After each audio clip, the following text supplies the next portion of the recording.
नाज़रीन अस्सलामु अलैकुम वरहमतुल्लाहि वबरकातुह। ऐलान के मुताबिक SDPI की जानिब से इस वक्त शहर बेंगलुरु में पूरे कर्नाटक और रियासतगीर तहरीक चलाई गई और आज बड़े पैमाने पर एहतिजाज दर्ज किया गया है, जिसमें SDPI के सारा अरकान और मुख्तलिफ ज़िम्मेदारान और अहदेदारान मौजूद थे।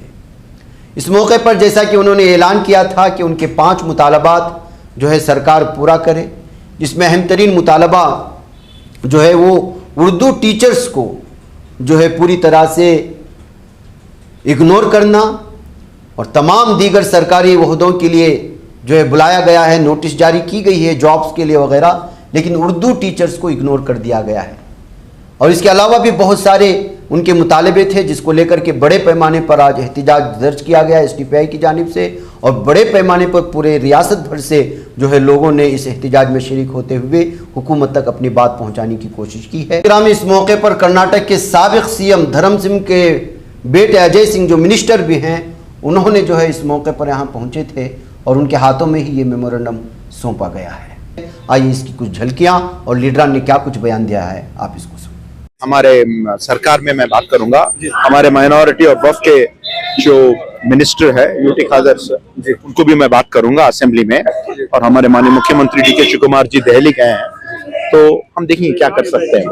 ठीक है, तो टीचरों के लिए क्या पैगाम रहेगा जो टीचर आए हुए हैं? नहीं डेफिनेटली बुला के एक मीटिंग भी करेंगे और देखेंगे कैसे क्या कर सकते हैं। ओके, ऐसा समझ में आ रहा है जैसा कि सिद्दरामुल्लाह खान बोल के एक सिनेरियो बनाया गया था। अब उनके रिटायरमेंट के बाद ये बंडे का क्या होगा हमें क्लैरिटी नहीं है। अभी एक नया दौर शुरू होने वाला है। सिद्धरामैया साहब जब चीफ मिनिस्टर थे, इतनी बड़ी बड़ी टोपी पिनाए, इतना बड़ा उनको मफलर पिनाए, शाल पिनाए, ईदगाह में आके वो देखे कि कितना इत्तेहाद है, कितना डिसेंसी है। ऐसा लग रहा था जैसा कि वो हमारे ईमान को विटनेस कर रहे थे। लेकिन एक पॉलिटिशियन से, एक CM से, विधानसभा से और गवर्नेंस से हमारी ख्वाहिश क्या रहती है? हमारी ख्वाहिश ये रहती है कि जो मुतालिबात डेमोक्रेटिक हैं, कॉन्स्टिट्यूशनल हैं, उसको लाकर हमारी डेली तक दिया जाए। सबसे बड़ा प्रॉब्लम हमारी कौम में है, सबसे बड़ा प्रॉब्लम हमारे बड़े लोगों में। आप देखे होंगे शहरी के वक्त में उठाया जाता है, जगाया जाता है। जब उठाया जाता है, जगाया जाता है तो नींद से सोने वाले लोगों को बहुत ही इरिटेशन होता है, बहुत ज्यादा गड़बड़ी और खलबली होती है, कहीं उनकी नींद में खलल न पड़ जाए। लेकिन मालूम भी है कि उठाया किस लिए जाता है, जगाया किस लिए जाता है। उठाया और जगाया इसलिए जाता है कि वहां एक बहुत बड़ी जिम्मेदारी को आपको अदा करना है, सहरी करना है, उसके बाद आपको रोजा रखना है। इसी तरीके से पूरी कौम सोई हुई है, पूरे हमायदीन सोए हुए हैं, पूरे सियासी कारकुनान सोए हुए हैं, पूरे सियासी लीडरान सोने का बहुत बड़ा नाटक कर रहे हैं। ऐसे वक्त में जगाने के लिए social democratic party of India बहुत ही बहादुरी के साथ, दिलचस्पी के साथ, जोश और होश के साथ यहां पर मौजूद है। आपका स्टेज भी इतना मजबूत है, आपकी क़ियादत भी इतनी मजबूत है, आपकी कैडरशिप भी इतनी मजबूत है। मुझे ऐसे समझ में आता है कि कोई तूफान हमें हरकत में नहीं ला सकता। अपने इरादे में हम बहुत ही मजबूत हैं, हमारा मकसद बहुत ही क्लियर है। हम किसी एक कौम के लिए बात करने के लिए नहीं आए हैं और सिर्फ ये कौम का मुतालिबा करने के लिए हम नहीं आए हैं। हमारा जो मुतालिबा है वो कॉन्स्टिट्यूशनल राइट्स के बारे में है, डिस्क्रिमिनेशन को खत्म करने के बारे में है, रिजर्वेशन के बारे में है, जॉब के बारे में है, और हमारा डाटा हमें सरकार के सामने लाने के और पब्लिक के सामने लाने के। जब तक गिनती सही तरीके से नहीं होती, उस वक्त तक रोटी सही तरीके से तकसीम नहीं होती। गिना जाना जरूरी है, आबादी का ख्याल रखना जरूरी है। इसीलिए कहा जाता है डाटा। डाटा किसे कहते हैं? कितने गरीब हैं, कितने मालदार हैं, कितने पढ़े लिखे हैं, कितने अनपढ़ हैं, कितनों को जॉब है, कितनों को जॉबलेस नहीं है, कितनों के पास एकर्स ऑफ लैंड है, किसके के पास 1 एकड़ भी जगह नहीं है, किसी के पास रेंटेड हाउस में रहते हैं, ट्यूशन के पैसे नहीं है, बीमारी के इलाज के पैसे नहीं है, और फिर 2 रोटी के पैसे नहीं है। ये तमाम लोगों का डाटा बनाकर जो भी टैक्स का पैसा आता है वो पैसे को इक्वल डिस्ट्रीब्यूशन करने का नाम डेमोक्रेसी है। डेमोक्रेसी हिपोक्रेसी को नहीं कहा जाता। और फिर 2-4 दिन पहले हमने आजादी का जश्न बनाया और हमने अपने तिरंगे को सिर के ऊपर लहराया। इसका मकसद क्या है? इसका मकसद ये है कि सारे जहां से अच्छा हिंदुस्तान हमारा, सारे जहां से, उसमें बड़े बड़े मुकद्दस लैंड्स भी आ गए, फिर भी हम कहते हैं कि ये बहुत अच्छा मुल्क है। सारे जहां से अच्छा हिंदुस्तान हमारा, क्या भूखे रहने के लिए, क्या जॉबलेस रहने के लिए, क्या हिंदू मुस्लिम के फसादात का शिकार होने के लिए, क्या हमें ढंग का पीने का पानी भी नहीं मिल सकता, पक्के रास्ते भी नहीं मिल सकते, जॉब भी नहीं मिल सकता, रेस्पेक्ट भी नहीं मिल सकता, डाउडिज्म होता है, डिस्क्रिमिनेशन होता है। ऐसे हिंदुस्तान को हमने सारे जहां से अच्छा नहीं कहा, हमने गांधी जी के हिंदुस्तान को सारे जहां से अच्छा कहा है। हमने जवाहरलाल नेहरू के मुल्क को सारे जहां से अच्छा कहा है।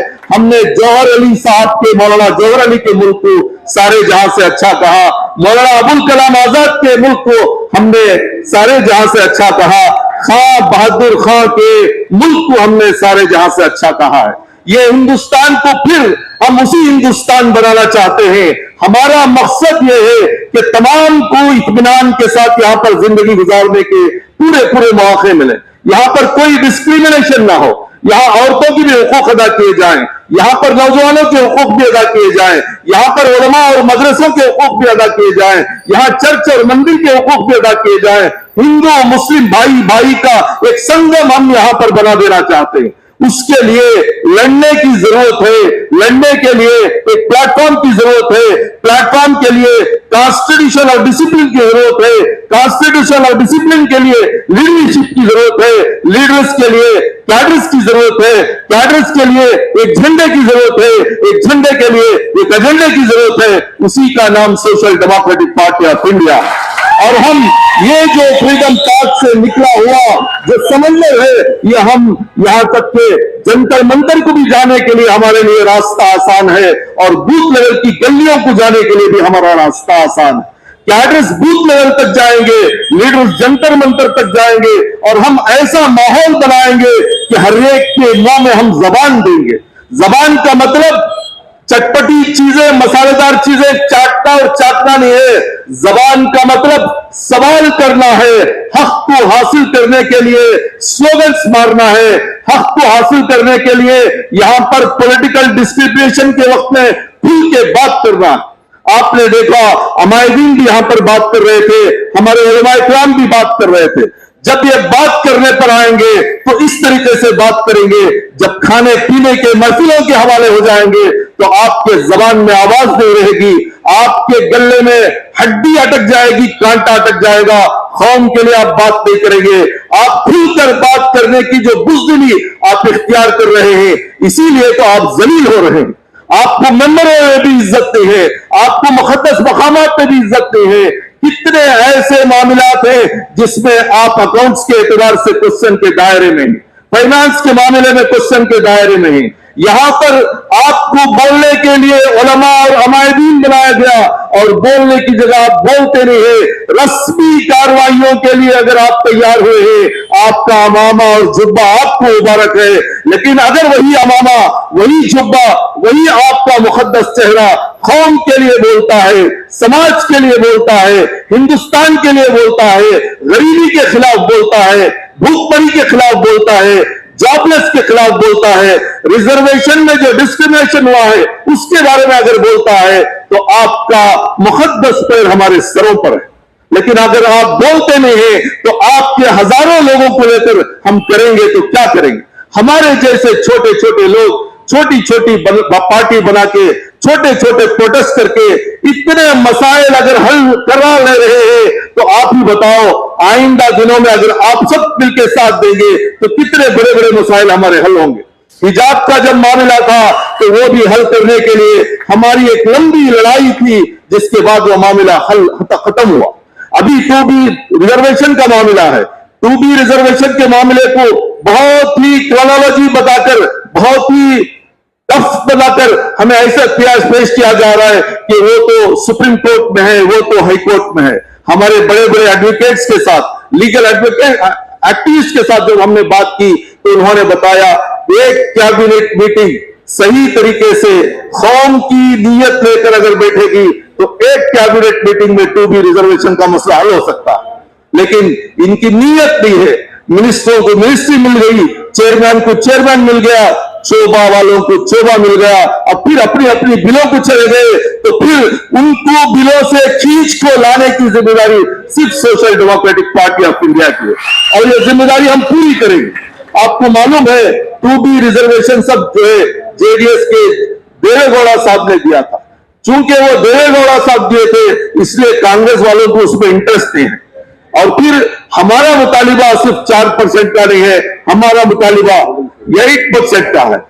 ತಮ್ಮ ಬೇಡಿಕೆಯನ್ನು ಸರ್ಕಾರ ಮುಂದೆ ಇಟ್ಟಿರುವಂತಹ ಈ ಒಂದು SDPI ರಾಜ್ಯ ಅಧ್ಯಕ್ಷಗಳಾಗಿರುವಂತಹ ಅಬ್ದುಲ್ ಮಾಜಿದ್ ಅವರೇ ಹಾಗೂ ನ್ಯಾಷನಲ್ ಜನರಲ್ ಸೆಕ್ರೆಟರಿ ಆಗಿರುವಂತಹ ರಿಯಾಜ್ ಪರಂಜಿಪೇಟೆ ಅವರೇ ಹಾಗೂ ಪ್ರಧಾನ ಕಾರ್ಯದರ್ಶಿಗಳು ರಾಜ್ಯದಾಗಿರುವಂತಹ ಅಫ್ಸರ್ ಕೂಡಲ್ಪೇಟೆ ಅವರೇ ಮತ್ತೆ ಉಪಾಧ್ಯಕ್ಷಗಳಾಗಿರುವಂತಹ ದೇವಣ್ಣ ಪುಟ್ಟನಂಜಯ್ಯ ಅವರೇ ಮತ್ತು ವೇದಿಕೆ ಮೇಲೆ ಆಸೀನರಾಗಿರುವಂತಹ ಎಲ್ಲ ಗಣ್ಯಮಾನ್ಯರೇ, ಎಲ್ಲ ಹಿರಿಯರೇ ಮತ್ತು ಬಹಳಷ್ಟು ಒಂದು ಸಂಖ್ಯೆಯಲ್ಲಿ ಸಹಸ್ರ ಸಂಖ್ಯೆಯಲ್ಲಿ ಬಂದಿರುವಂತಹ ತಮ್ಮೆಲ್ಲರೂ ಕೂಡ ನನ್ನ ಹೃತ್ಪೂರ್ವಕವಾದ ನಮಸ್ಕಾರಗಳು. ತಮ್ಮ ಒಂದು ಬೇಡಿಕೆ ಇದರಲ್ಲಿ ಇರ್ತಕ್ಕಂಥ 15,000 ಶಿಕ್ಷಕರು ನೇಮಕಾತಿಯಲ್ಲಿ ಉರ್ದು ಮಾಧ್ಯಮ ಶಿಕ್ಷಕರಿಗೆ ಆಗಿರುವ ಒಂದು ಅನ್ಯಾಯವನ್ನು ಸರಿಪಡಿಸುವಂತ ವಿಷಯ. ये जो उर्दू का और हमारे पिताजी धर्म सिंह साहब का जो संबंध है अब का नहीं है, मेरे ख्याल से 50-60 साल के पहले से है। हैदराबाद के उस्मानिया यूनिवर्सिटी में वो पढ़े थे, तब से मैं देख रहा हूं। वो कहते थे वो करे बात तो हर लफ्ज से खुशबू आए, ऐसी बोली वही बोले जिसे उर्दू आए। उर्दू के चंद लफ्ज जब से है जबान पे, तहजीब मेहरबान है मेरे खानदान पे। अला तहजीब और तमद्दुन की जान है उर्दू, अमन और एक जाति की जिंदा निशान है उर्दू।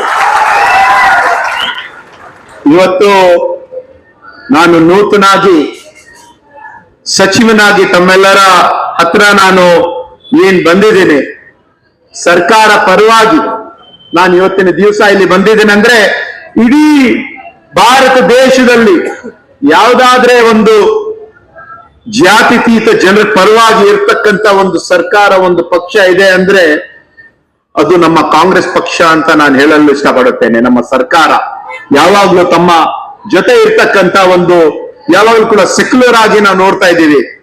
ಇಲ್ಲಿ ಇರ್ತಕ್ಕಂಥ ಇವರ ಸಂಬಂಧ ಇವತ್ತು ಮಾನ್ಯ ಮುಖ್ಯಮಂತ್ರಿ ಅವರು ಕೂಡ ದೆಹಲಿಗೆ ಹೋಗಿದ್ದಾರೆ. CWC ಒಂದು ಅಲ್ಲಿ ಇರ್ತಕ್ಕಂಥ ಒಂದು ಮೀಟಿಂಗ್ ಅಲ್ಲಿ ಭಾಗಿಯಾಗಕ್ಕೆ ಮಾನ್ಯ ಮುಖ್ಯಮಂತ್ರಿ ಅವರು, ಮಾಜಿ ಮುಖ್ಯಮಂತ್ರಿ ಅವರು, ಹಲವಾರು ನಮ್ಮ ಸರ್ಕಾರದಲ್ಲಿ ಇರ್ತಕ್ಕಂಥ ಪ್ರಮುಖರು ಹೋಗಿದ್ದಾರೆ. ನಾನು ಹೇಳುದು ನೇರವಾಗಿ ಇಲ್ಲಿ ಬರ್ತಕ್ಕಂಥ ತಮ್ಮ ಏನೇನು ಸಂಕಷ್ಟದಲ್ಲಿದೆ ಅದರಲ್ಲಿ ಬಂದು ಭೇಟಿಯಾಗಕ್ಕೆ ಹೇಳಿದ್ದಾರೆ. ಇವತ್ತು ತಮ್ಮೆಲ್ಲರ ಒಂದು ಪ್ರಮುಖ ಬೇಡಿಕೆಗಳು ಮಧುಸೂದನ್ ನಾಯಕ ನೇತೃತ್ವದಲ್ಲಿ ಜಾತಿ ಜನಗಣತಿ ವರದಿಯನ್ನು ಅಂಗೀಕರಿಸಿ ಸಾರ್ವಜನಿಕಗೊಳಿಸಬೇಕು ಅಂತ ತಮ್ಮ ಒಂದು ಬೇಡಿಕೆ ಏನಿದೆ, ಈಗಾಗಲೇ ನಮ್ಮ ಸರ್ಕಾರ ಹಿಂದೆ ಇರ್ತಕ್ಕಂಥ ಸನ್ಮಾನ್ಯ ಸಿದ್ದರಾಮಯ್ಯ ಅವರು ಮುಖ್ಯಮಂತ್ರಿ ಅವರು ಬಹುಶಃ ಒಂದ್ ದಿವಸ ಮೊದಲೇ ಏನು ರಾಜೀನಾಮೆ ಕೊಡ್ತಕ್ಕಂಥ ಒಂದು ಸಂದರ್ಭದಲ್ಲಿ ಅದನ್ನು ಅವರು ಸ್ವೀಕಾರ ಮಾಡಿರುವುದು ಕೂಡ ತಮ್ಗೆ ಗೊತ್ತಿದೆ. ಯಾಕಂದ್ರೆ ನಮ್ಮ ಸರ್ಕಾರ ಬದ್ಧವಾಗಿದೆ. ಈ ಒಂದು ನಮ್ಮ ಸರ್ಕಾರ ಹಿಂದುಳಿದ ವರ್ಗದ ಅಲ್ಪಸಂಖ್ಯಾತರ, ರೈತರ, ಬಡವರ, ಕಾರ್ಮಿಕರ, ಮಹಿಳೆಯರ, ಶೋಷಿತ ಜನಾಂಗದ, ಶೋಷಿತ ಪಂಗಡದವರ ಒಂದು ಪರವಾಗಿ, ಜನಸಾಮಾನ್ಯರ ಪರವಾಗಿ ಇರ್ತಕ್ಕಂಥ ಸರ್ಕಾರ ಯಾವುದಾದ್ರೂ ಸರ್ಕಾರ ಇದೆ ಅಂದ್ರೆ ಇವತ್ತು ನಮ್ಮ ಇರ್ತಕ್ಕಂಥ ಸನ್ಮಾನ್ಯ ಡಿ ಕೆ ಶಿವಕುಮಾರ್ ಅವರು ನೇತೃತ್ವದಲ್ಲಿ ಇರ್ತಕ್ಕಂಥ ಒಂದು ಸರ್ಕಾರದಲ್ಲಿ ಹೇಳಲು ಇಷ್ಟಪಡುತ್ತೇನೆ. ತಮ್ಮೆಲ್ಲರ ಒಂದು ಅಲ್ಪಸಂಖ್ಯಾತರ ಒಂದು 2B ಮೀಸಲಾತಿ ಹಿಂದೆ 3 ವರ್ಷ ಹಿಂದೆ ಬಿಜೆಪಿ ಸರ್ಕಾರ ಇರ್ತಕ್ಕಂಥ ಒಂದು ಸಂದರ್ಭದಲ್ಲಿ ಏನು ಚುನಾವಣೆಗಿಂತ ಒಂದು 3-4 ತಿಂಗಳ ಹಿಂದೆ ನಡೆದಿರುವಂತ ತಮ್ಮೆಲ್ಲರೂ ಕೂಡ ಗೊತ್ತಿದೆ. ನಾನು ಪದೇ ಪದೇ ಅದು ಹೇಳಲು ಏನು ಅವಶ್ಯಕತೆ ಇಲ್ಲ. ಇವತ್ತು ಬಿಜೆಪಿಯವರಾಗ್ಲಿ ಜೆಡಿಎಸ್ ಅವರಾಗ್ಲಿ ಒಂದು ನಾಣ್ಯದ 2 ಮುಖಗಳು ಅಂತ ತಮ್ಮೆಲ್ಲರೂ ಕೂಡ ಗೊತ್ತಿದೆ. ಅದನ್ನು ಕೂಡ ತಮ್ಮ ಒಂದು ಬೇಡಿಕೆ ಏನಿದೆ ಮತ್ತು ಕಾಂಗ್ರೆಸ್ ಪಕ್ಷ ಲೋಕಸಭಾ ಚುನಾವಣೆ ಸಂದರ್ಭದಲ್ಲಿ ನೀಡಿರುವ ಒಂದು ಭರವಸೆಯನ್ನು ಯಾವಾಗ್ಲೂ ಕೂಡ ನಾವು ತಮ್ಮ ಜೊತೆ ಇದ್ದೀವಿ, ನಾವು ಬದ್ಧರಾಗಿದ್ದೀವಿ ಅಂತ ಹೇಳಲು ನಾನು ಇಷ್ಟಪಡುತ್ತೇನೆ. ಅದರಲ್ಲಿ ಖಾಸಗಿ ಒಂದು ವಲಯದಲ್ಲಿ ಮೀಸಲಾತಿ ಜಾರಿಗೊಳಿಸಬೇಕಾಗಿರುವಂತಹ ಖಾಸಗಿ ವಲಯದಲ್ಲಿ ಅಗತ್ಯ ಕಾನೂನು ಮತ್ತು ನೀತಿಗಳನ್ನು ರೂಪಿಸಬೇಕು. ಅದನ್ನು ಕೂಡ ಈ ಎಲ್ಲಾ ವಿಷಯಗಳು ಸುಮಾರು 15,000 ಉರ್ದು ಮಾಧ್ಯಮದ ಶಿಕ್ಷಕರ ಹುದ್ದೆಗಳನ್ನು ಕೈಬಿಟ್ಟಿರುವುದು ಅತ್ಯಂತ ಕಳವಳಕಾರಿ ಹಾಗೂ ಅನ್ಯಾಯ ಕ್ರಮವಾಗಿದೆ. ರಾಜ್ಯದ ಸರ್ಕಾರಿ ಉರ್ದು ಶಾಲೆಗಳನ್ನು ಹಲವು ಶಿಕ್ಷಕರ ಹುದ್ದೆಗಳನ್ನು ಕಾದಿರುವುದರಿಂದ ಇದೆಲ್ಲ ವಿಷಯಗಳನ್ನು ನಾನು ಮಾನ್ಯ ಮುಖ್ಯಮಂತ್ರಿ ಅವರು ಹಾಗೂ ಮೈನಾರಿಟಿ ಮತ್ತು ವಕ್ಫ್ ಸಚಿವರಾಗಿರುವ ಸನ್ಮಾನ್ಯ UT ಖಾದರ್ ಅವರು ಕೂಡ ಗಮನದಲ್ಲೂ ಕೂಡ ನಾನು ತಗೊಂಡು ಬರ್ತೇನೆ. ನಾನು ತಮ್ಮೆಲ್ಲರ ಜೊತೆ ಇದ್ದೀವಿ. ಬಹುಶಃ ಮುಂದೆ ಬರ್ತಕ್ಕಂತ ಒಂದು ದಿನ ಮಾನ್ಯ ಮುಖ್ಯಮಂತ್ರಿ ಅವರು ಒಂದು ನಿಯೋಗವನ್ನು ತಗೊಂಡೋಗಿ ಏನೇನಿರ್ತದೆ ತಮ್ಮ ಜೊತೆ ಇದ್ದೀವಿ. ಈ ಎಲ್ಲ ಏನು ಸಮಸ್ಯೆ ಇದೆ, ನಾನು ಸೆಷನ್ ನಡೀತಾ ಇತ್ತು, ನನಗೇನೊಂದು ಜವಾಬ್ದಾರಿಯನ್ನು ಕೊಟ್ಟಿದ್ದಾರೆ. ಅದಕ್ಕಾಗಿ ನಾನು ತಮ್ಮೆಲ್ಲರ ಮಧ್ಯೆ ನಾನು ಬಂದಿದ್ದೀನಂತ ಹೇಳಿ, मैं बातें अपने औकात से ज्यादा नहीं करता, जो निभा ना सकूं वो वादा मैं नहीं करता, मैं बातें अपने औकात से ज्यादा नहीं करता, भय रखता हूं तमन्ना आसमानों को छू लेने की, लेकिन किसी और को गिराने का इरादा नहीं करता ಅಂತ ಹೇಳಿ ನಾವು ಸರ್ಕಾರ ತಮ್ಮ ಜೊತೆ ಇದೀವಿ. ಇದೇನ್ ವಿಷಯ ಇದ್ರೂ ಕೂಡ ನಾವು ಬಗೆಹರಿಸೋಣ ನಾವು ಅಂತ ಹೇಳಿ 2 ಮಾತನ್ನು ಮುಗಿಸುತ್ತೆ. दुश्मन आए हैं, हर जमाने में दुश्मन आए, दुश्मनों ने अपना वार किया, लेकिन अल्लाह का शुक्र है हम उस कौम से ताल्लुक रखते हैं जिस कौम ने हमेशा दरिंदों के वार का जवाब दिया, कदम आगे बढ़ाती रही और एक शेर अपनी जुबानों पर गुनगुनाती रही, बाकी से डरने वाले आसमान ही हम, बाकी से डरने वाले आसमान ही हम, सौदार कर चुका है कि इंतहा हमारा, सौदार कर चुका है कि इंतहा हमारा। तो बहरहाल ये प्लेटफॉर्म, जिस प्लेटफॉर्म पर हम आते हैं तो उस पहले शायरी के शेर को भूल जाते हैं और फिर मजबूरन वापस से उन हिम्मतों को अपने सीनों में उजागर करना पड़ता है और फिर इस शेर को गुनगुनाना पड़ता है। बातिल पर जब नजर पड़ती है तो हम यही कहते हैं, अपने आबा व अजदाद को याद करते हैं, उनकी कुर्बानियों को याद करते हैं। जैसा कि 15 अगस्त के मौके पर अब्दुल हन्नान साहब ने बताया था कि हमने झंडा लहराया, तिरंगा लहराया, तिरंगा लहराने वाले लहराते हैं, चढ़ाने वाले चढ़ाते हैं, थालियां बजाकर मिठाई खाकर चले जाते हैं, लेकिन हम ये है इस तिरंगे के 3 रंगों के अंदर अपने अकादिर, अपने असलाफ, अपने बड़े, अपनी सियासी कायदी, उनकी गर्दनों को दरख्तों पर लटकते हुए और उनके जिस्म के परखते अंग्रेजों के टोकन के सामने रखकर उड़ाए जाते हुए और उनका खून जमीन पर देते हुए यकीनन अल्लाह की कसम उस तिरंगे को देखकर हम उसी तकब्बुर के साथ झंडे को देखते हैं कि ये वो हिंदुस्तान है जिस हिंदुस्तान को हमारे अकादिर ने अपने खून के जरिए से खेलता है। तो एक दिन जब कभी भी इस वतन को खून की जरूरत पड़ेगी, तब तक जैसे हमारे अकादिर ने अपना खून अपनी जान का नजराना पेश किया था, वैसे ही नजराना पेश करने के लिए हम इस तिरंगे को हवा में लहराते हैं। अगर किसी को डाउट हो, हम इसलिए नहीं लहराते बल्कि एक रस्म है। शादी से पहले मंगनी की रस्म, हल्दी की रस्म, ऐसे ही 15 अगस्त और 26 जनवरी को तिरंगा लहराने की रस्म। अगर ये हमारा दिमाग है, अगर ये हमारी सोच है, तो मैं यूं कहूंगा हमारी सोच पर है। हमारे अकादर ने कुर्बानियां इसलिए नहीं दी थी कि हम रस्सियां अदा करें, बल्कि कुर्बानियां इसलिए दी थी और खुसूसन जिस धरती पर, जिस स्टेट पर हम जीते हैं, सांस लेते हैं, ये वो टीपी शहीद रहमतुल्लाह अलैह का स्टेट है, जिस टीपी शहीद रहमतुल्लाह अलैह ने जीने का तरीका सिखाया था, जिसने नारा दिखाया था और जिसने नारा हमारी जुबानों पर चढ़ाया था कि शेर की एक दिन की जिंदगी गीदड़ की 100 दिन की जिंदगी से बेहतर है। और क्या चाहिए हमारी रहनुमाई के लिए? क्या टीपी हमारी रहनुमाई के लिए काफी नहीं थे? एक बस छोटी सी कहानी आपको मैं सुनाता हूं और अपनी बात को खत्म करता हूं। जिस कहानी को हम भूल चुके हैं, बस इस कहानी को जहन में रखें। और जो मेरे से पहले एडवोकेट साहब जो माशाल्लाह बता रहे थे, जिस चीज की तरफ लेकर जाना चाह रहे थे, मैं भी इसी चीज की तरफ लेकर जाना चाहूंगा। 1600 ईस्वी 1857 से हम जंग आजादी की पहली जंग आजीम का नारा देते हैं। बिल्कुल झूठ और बकवास तारीख है। सन 1600 ईस्वी के अंदर ईस्ट इंडिया कंपनी हिंदुस्तान को आती है। सन 1600 के अंदर आती है। सन 1660 के अंदर पुर्तगाल को समुद्री बैरे के अंदर अंग्रेज खत्म कर देते हैं, उन्हें शिकस्त दे देते हैं, उन्हें हरा देते हैं।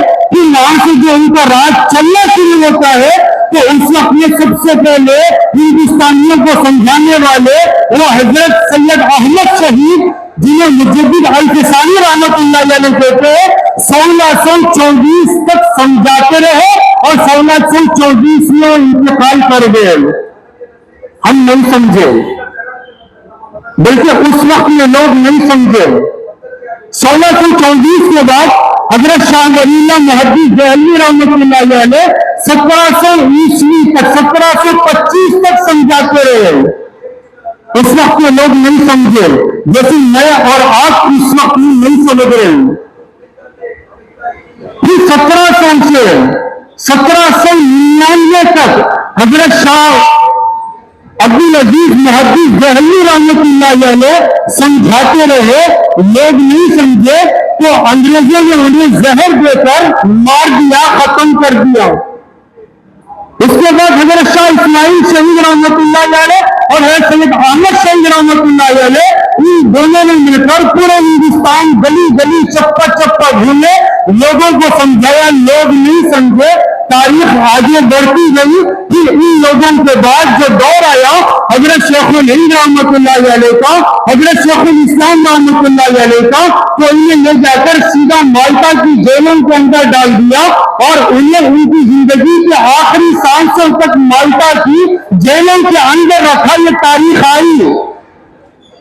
तो इस दौर में गैर सियासी प्लेटफॉर्मों के जरिए से उलमा अपने अपने मंचों, अपने अपने प्लेटफॉर्मों से समझाते आए हैं और पूरी दिलेरी और पूरी शुजाअत के साथ, ईमानदारी के साथ एसडीपीआई का प्लेटफॉर्म आप हजरात को इस वक्त में समझा रहा है। इसी तारीख को वापस से हिंदुस्तान दोहरा रहा है, बिहार नहीं दोहरा रहा है। एसडीपीआई की जमात सियासी प्लेटफॉर्म के जरिए से समझा रही है।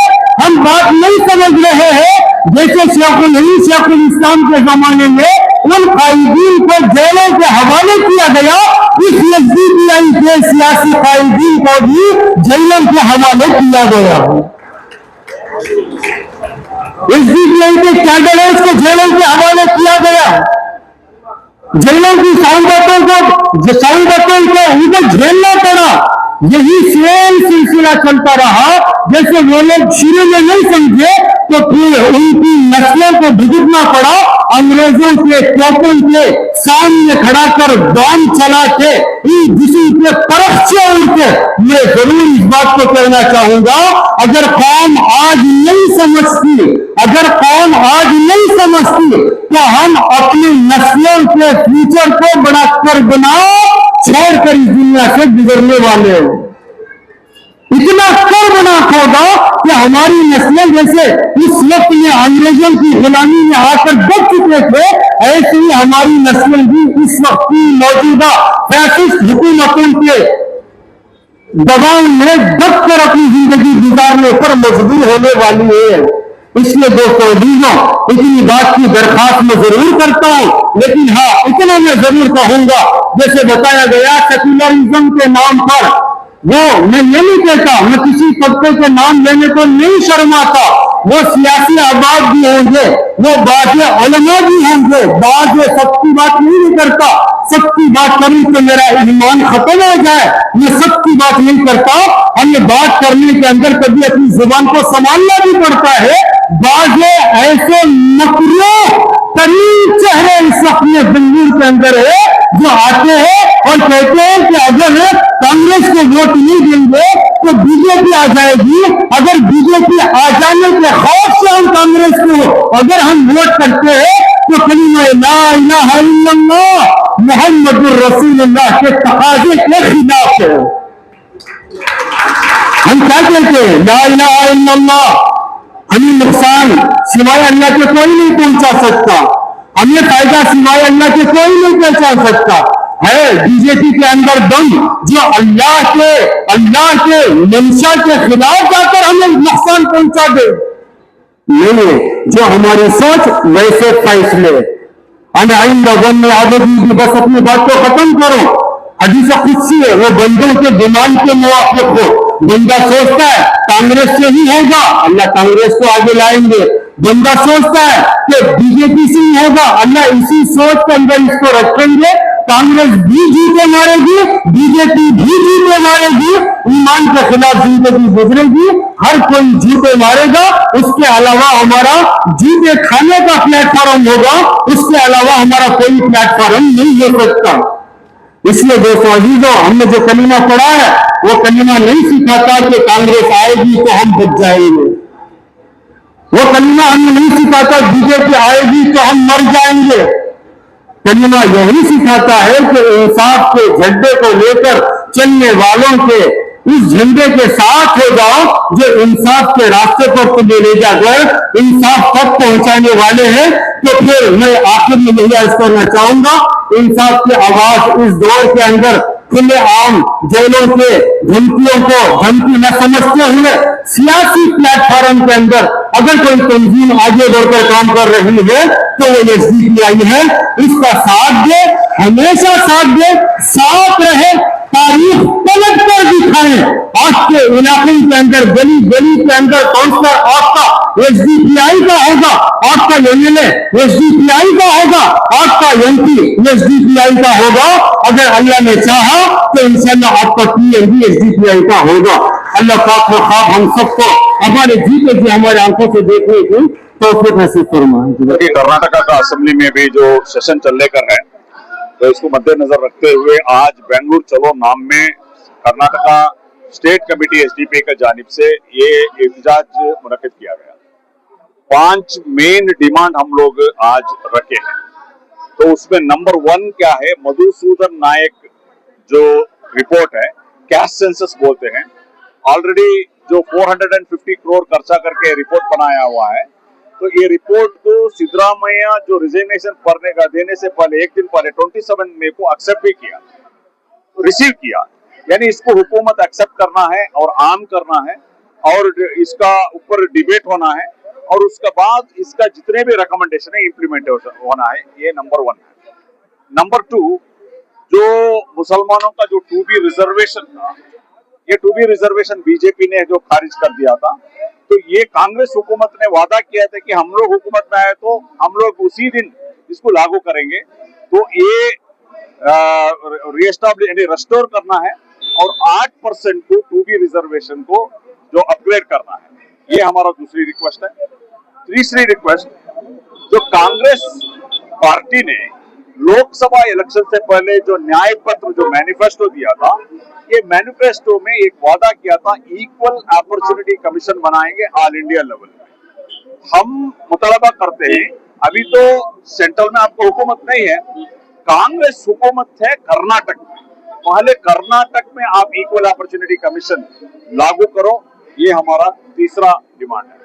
फोर्थ डिमांड ये है हमारा, आजकल क्या हो गया, गवर्नमेंट सबको प्राइवेट कर रहा है, एयरपोर्ट को प्राइवेट कर रहा है, रेलवे को प्राइवेट कर रहा है, जॉब्स जो है गवर्नमेंट में कम होता जा रहा है प्राइवेट में। तो सोशल जस्टिस अगर देना है तो प्राइवेट सेक्टर में रिजर्वेशन लागू करना है, मिनिमम एक 40%। इसके लिए एक कानून बनाना चाहिए, एक लॉ बनाना चाहिए, ये भी हमारा डिमांड है। फिफ्थ और इम्पोर्टेंट डिमांड ये है, आप तमाम लोग जानते हैं, अभी हाल ही में हुकूमत कर्नाटका जो टीचर्स रिक्रूटमेंट में 15,000 टीचर्स रिक्रूटमेंट का गैजेट नोटिफिकेशन जारी किया गया, तो इसमें उर्दू मीडियम स्कूल का एक भी टीचर इंक्लूड नहीं है, एक्सक्लूड किया गया। ये जो 1 करोड़ जो मुसलमान हैं कर्नाटक में, इनका ऊपर जो नाइंसाफी हुआ है, जितने भी एस्पिरेंट है, जो करीब करीब बताया जाता है कि बहुत सारे उर्दू स्कूल्स में टीचर्स नहीं है या डेपुटेशन है, ये जो नाइंसाफी हुआ है उसको करेक्शन करके इमीडिएटली उर्दू मीडियम स्कूल का टीचर्स का रिक्रूटमेंट का एक नोटिफिकेशन जारी करना चाहिए। ये 5 अहम मुद्दा है, ये अहम मुद्दा को हम लोग डिमांड किए हैं। अभी अभी आप देखे हैं जो गवर्नमेंट का रिप्रेजेंटेटिव का सीएम दिल्ली को है, अजय सिंह साहब जो minister for minor irrigation ITBT को आकर हमारा रिक्वेस्ट लिए, हमारा डिमांड लिए, सीएम के साथ इसका ऊपर डिस्कशन करेंगे, वो बोले हैं, और सीएम का एक मीटिंग का भी वादा किए हैं। हम लोग इसमें सेटिस्फाइड नहीं है, जब तक के पूरे डिमांड मुकम्मल नहीं होता तब तक हमारा ये जो एहतजाज जारी रहेगा। आइंदा दिनों में हमें डिस्ट्रिक्ट लेवल में आइंदा समावेश करेंगे और अप टू विलेज लेवल तक इस मुद्दा और इस नाइंसाफी को हम लोग लेके जाएंगे आवाम तक। बार-बार मांग के लेना पड़ रहा है, तो इसका फेल्यूर जो है, हमारे माइनॉरिटी का जो रिप्रेजेंटेटिव्स है उनका फेल्यूर है। फॉर एग्जाम्पल अभी अजय सिंह साहब आके गए, अजय सिंह साहब का जो कॉन्स्टिट्यूंसी में जो माइनॉरिटीज जो होते हैं अराउंड 70,000 वोटर्स है, अराउंड 30% वोटर्स। अभी जॉर्ज देखिए, जॉर्ज का कॉन्स्टिट्यूंसी में करीब करीब 2 लाख के ऊपर माइनॉरिटीज है। भैरती सुरेश है, भैरती सुरेश मिनिस्टर है, उधर जो माइनॉरिटी का जो पॉपुलेशन है करीब करीब 80 पर 5,000 है। यानी कि हर कॉन्स्टिट्यूंसी में माइनॉरिटी का वोट है, इनको माइनॉरिटी का वोट नहीं चाहिए, वो वोट चाहिए, मगर वो माइनॉरिटी का काम नहीं करेंगे। अगर ऐसा ही रहेंगे, जितने भी ये जो मिनिस्टर बन के माइनॉरिटी का वोट लेकर घूम रहा है ना, हर जगह एसडीपी अपना कैंडिडेट डालने वाला है और इनको हम लोग सबक सिखाएंगे। एक अल्टरनेटिव होकर एसडीपी ऊपर में आया है। फ्यूचर 2028 इलेक्शन एसडीपी हुकूमत के लिए मस्जिदों से भी ऐलान किया इस हुकूमत के लिए वोट करें, तो क्या उनकी जिम्मेदारी नहीं? मुझे बहुत अफसोस होता है, देखो इलेक्शन के टाइम में ये मुत्तहिदा महाज और बहुत सारे महाजे निकलते हैं, कांग्रेस को वोट करो, कांग्रेस को वोट करो। उसके बाद जो कांग्रेस हुकूमत आने के बाद टाइम टू टाइम जो अकाउंटेबल करना, टाइम टू टाइम इसको आवाज करना, ये लोग चुप हो जाते हैं। उलमा बयान करते हैं, सब लोग बयान करते हैं, कांग्रेस को वोट डालो, मुत्तफिक हो, मुत्तहिद हो, मगर ये जो नाइंसाफी होता है, वो नाइंसाफी का खिलाफ कुछ अकाउंटेबल करना, कुछ एहतसाब करना, कुछ पूछना, ये तो बिल्कुल ये नहीं करेंगे। तो ये क्या है, इसलिए ये जो पॉलिटिकल पार्टीज क्या समझे हैं, माइनॉरिटी वोट है टेकन इनटू ग्रांटेड समझे हैं, तो इसलिए हमारा मुद्दा सॉल्व होने वाला है। मगर ये बार ऐसा होने नहीं देंगे, क्योंकि हमारे सामने बहुत सारे इलेक्शन है, जीबी इलेक्शन है, ZPPTP इलेक्शन है, पंचायत इलेक्शन है, अर्बन लोकल बॉडी इलेक्शन है। ये तमाम इलेक्शंस में एसडीपी का मुद्दा, ये तमाम चीजें होंगी। Social democratic party of India की जानिब से आज बेंगलुरु के फ्रीडम पार्क में चलो बेंगलुरु एक एहतजाज हम मुनाफिद किए हैं। इसमें हम 5 अहम डिमांड रखे हैं। पहला डिमांड हमारा 2B रिजर्वेशन रिस्टोर होना और 8% को इंक्रीज करना। दूसरा हमारा डिमांड है मधुसूदन नायक की जो रिपोर्ट है उसको बहाल करना। तीसरा हमारा डिमांड इक्वल अपॉर्चुनिटी कमीशन को इम्प्लीमेंट करना। चौथा हमारा डिमांड प्राइवेट सेक्टर में रिजर्वेशन को लाना।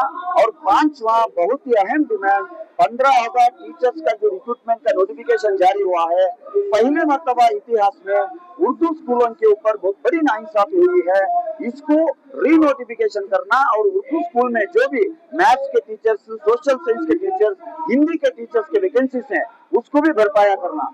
ये 5 अहम डिमांड रखकर आज हम एहतजाज कर रहे हैं। तो कांग्रेस कर्नाटक के स्मॉल इरिगेशन मिनिस्टर माजी सीएम धर्म सिंह के बेटे अजय सिंह आए थे, बहुत पॉजिटिवली हमें रिस्पॉन्ड करके गए हैं। जो भी डिमांड है मैं सीएम के साथ डिस्कशन करूंगा और आपके मांगों को पूरा करने की कोशिश करेंगे बोल के भरोसा देके गए हैं। तो उम्मीद है जल्द से जल्द ये मांगों के ऊपर सरकार कोई डिसीजन ले। अगर लेती तो आज हमारे स्टेट प्रेसिडेंट एक कॉल भी दिए हैं, आइंदा ग्राम panchayat, JPTP, urban local body, GBA series of election आ रहे हैं। अगर आप आज भी हमारे मांगों को पूरा नहीं करेंगे तो हम हर विलेज को जाएंगे, हर सिटी को जाएंगे, जनरेशन को हम आके रोडों पे खड़ाएंगे। आइंदा कम्युनिटी के इश्यूज लेकर हम ये आवाज उठाए हैं। तो आपको ये मांगों को सुनना ही पड़ेगा। अगर ऐसा नहीं करेंगे तो आइंदा आने वाले इलेक्शंस में आपको अपनी जगह दिखा देगी ये कम्युनिटी।